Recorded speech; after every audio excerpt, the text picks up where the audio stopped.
doesn't. They haven't. I mean, the market has gone down a little bit since he's made this proclamation public, but I don't think the traders really think he's serious yet.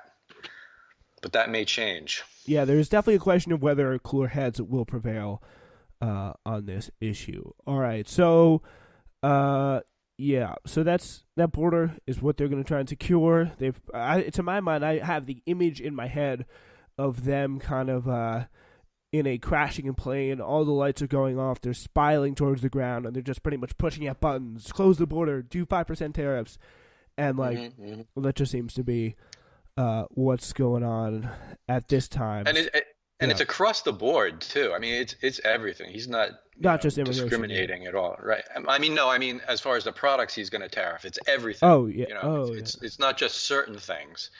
And I'm sure there's some things that are going to that are a tariff that are going to be more hurtful to our economies than others, and yet he's not choosing to be discriminating. He's just doing a blanket tariff increase on everything, which shows you that he probably spent about 5 minutes making this decision. Yeah, and that he didn't really talk to anyone in his administration about how he should do this intelligently, if at all. Very possible he was listening to the radio or watching TV and saw it happen. It was like, hey, that's a good idea. Tweet out 5% tariffs. I don't know. Right.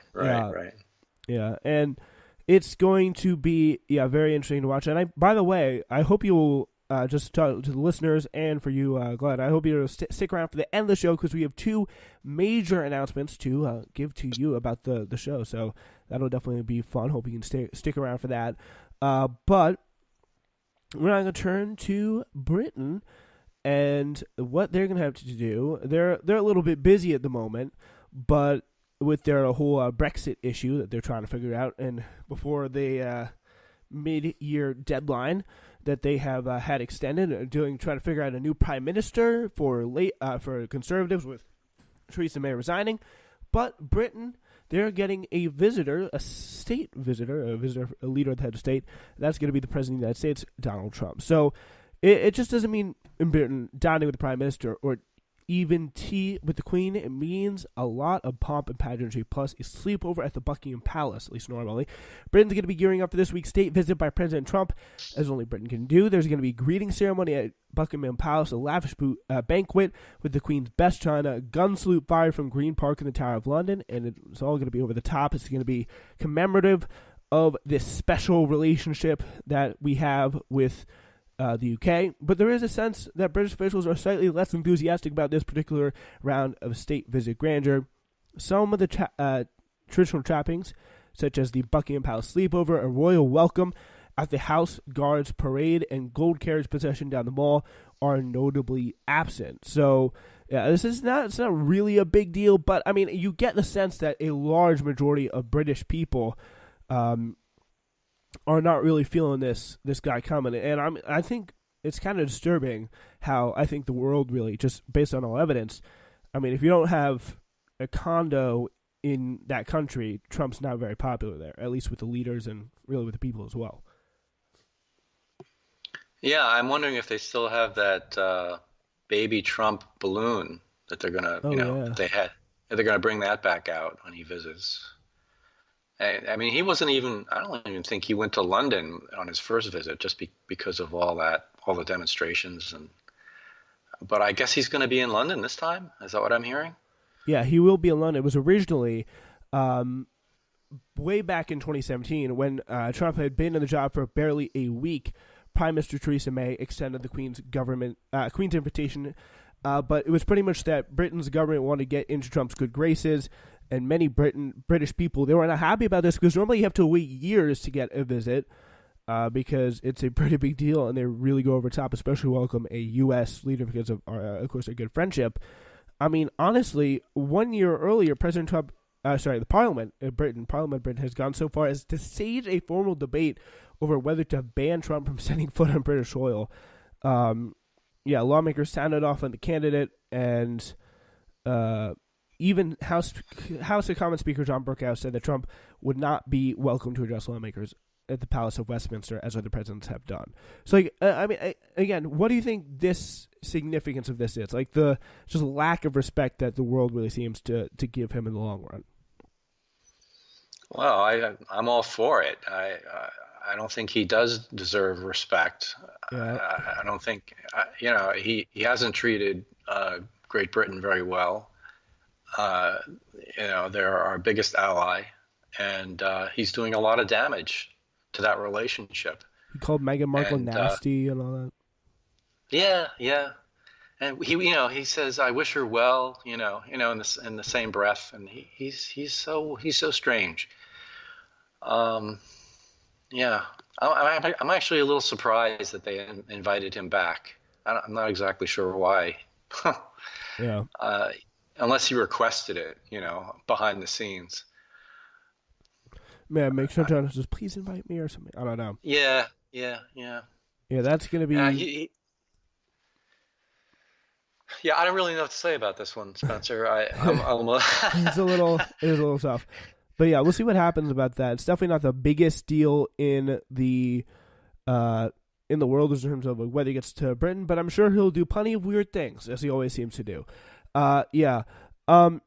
Another interesting thing as we turn to, as we believe to turn to 2020, we talk about the kind of growing chaos that's about to set upon us. California is, again, we talked about California a little bit through the lens of impeachment and the big convention that's going on there. It's now going to be an early primary state.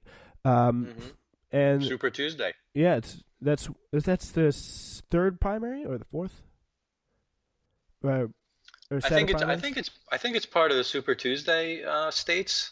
I'm not positive, but it goes like Iowa, New Hampshire, South Carolina, and then where is Super Tuesday in that mix? I think it comes out right after North Carolina or South Carolina. Oh, okay, so it's definitely gonna be pretty tough, and because that's gonna be a state probably that Bernie is going to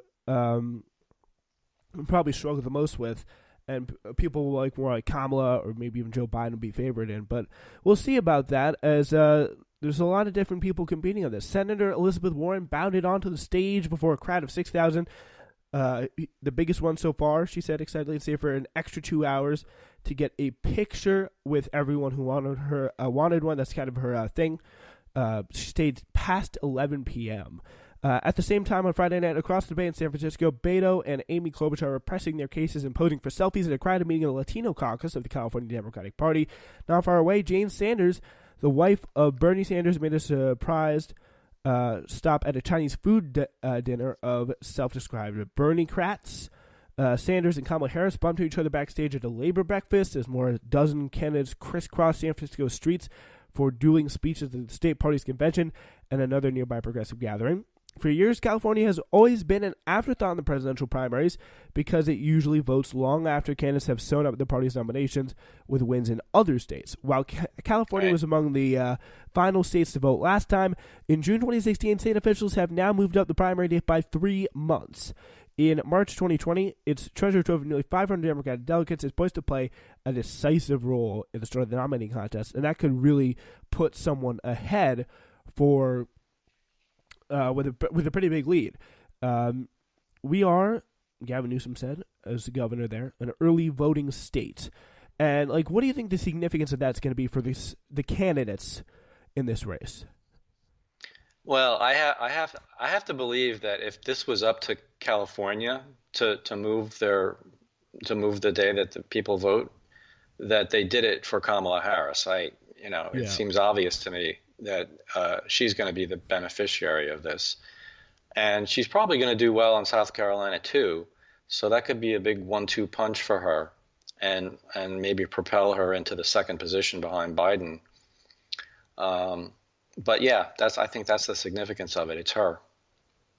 Yeah, that definitely seems to be something that would benefit her, but also could end up benefiting Joe Biden, because if he's in the lead in that state, I don't know who's in the lead polls-wise, but I think that'll be very, very interesting. So, Vaishek here, Faiz Shakir, a Bernie Sanders campaign manager, said California is set up to play a disproportionately large role in the 2020 nomination, and that this belief permeates the Sanders campaign schedule. Sanders' top 3 states for public events so far have been Iowa, New Hampshire, and California. Just this week, he held 2 rallies in the state, 3 speeches, and his first grassroots fundraiser as he announced 8 California staff hires. So, yeah, that's going to be something to watch. You're definitely going to want to pay attention here to California. There's going to be a lot of television ad buying. And have you seen any polling in California for the Democrats yet? No, I definitely was going to look that up, but I think it's really interesting what's happening in the race so far. Like, who are you looking for? Who's your candidate of choice to face Trump? I guess today it's Joe Biden. He got a big lead, and he seems to enjoy support across the Democratic Party. He's certainly a more conservative bent, but I think that liberals will vote for him too, just because he's not Trump. Whether he can really excite the base, well, that's a little more questionable, but we may not need that. I'm not really sure.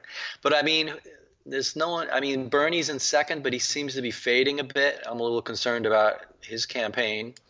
And Elizabeth Warren, although she's very exciting, I'm still waiting for her to really get some more traction. She's still hovering around 9-10% or something like that. I'm surprised she's not higher than she is. Because the base seems to be very excited about her, but I don't see the numbers yet in the polls for her. So it looks like on the average, this is the most recent poll is from Change Research, which has Biden 30, Sanders 23, Harris 15, Buttigieg 12, tied with Warren. And that is that's from May, but there's some other polls with Bernie and Biden pretty close, and it's gonna be interesting to see how they compare on that with this whole situation. Like, that's gonna be, as you said before, that's what kind of worries me. Just to give you the polling there, we had that, but just broader on 2020, like, what really concerns me is that conservative bent, because I think Trump, we've already seen this, he's been able to hit Biden, I think, really pretty effectively on a thing like the crime bill, because what we saw was he said, I supported the First Step Act, which he signed, and he was a relatively vocal supporter of. Joe Biden supported things like he wrote the disastrous 1994 crime bill, and I don't think that's really going to change any black voters to vote for Trump from Joe Biden. But the question is, will that depress black turnout for Joe Biden? And the funny thing is, he has not been campaigning a lot. He didn't even show this. He didn't even come to California. So, there's a lot of questions about who his priorities, in my opinion, really are, and that's what worries me. Yeah. I guess we'll have to see. I'm not exactly sure what his strategy is, other than being anti-Trump, but that might be good enough. I mean, a lot of successful presidential campaigns have run on lesser things and not so much what your ideas are for America going forward. But negative campaigns work, and there's plenty of negative things to say about Donald Trump that's going to excite your base. So, yeah, we'll see. I can't say that I'm too excited about Joe Biden as a candidate with ideas, but he seems to be the one leading the polls, and he seems to be the one who has the best shot at defeating Trump, and that's what I care about more than anything else. Yeah, I mean, the thing that really worries me though with Joe Biden is the fact that he seems to be so linked to Hillary Clinton. Everything, but in my opinion, worse because he has that same kind of, he said, the same ties to Wall Street, same support of wars, same support of, and if all he does is run on Trump and how bad Trump is, that's what Hillary did last time. That was a large portion of what her ads were about, her debate rhetoric was about, what really connected with people was that I'm anti-Trump. Trump is really bad. Trump is mean. All that stuff. And the fact is,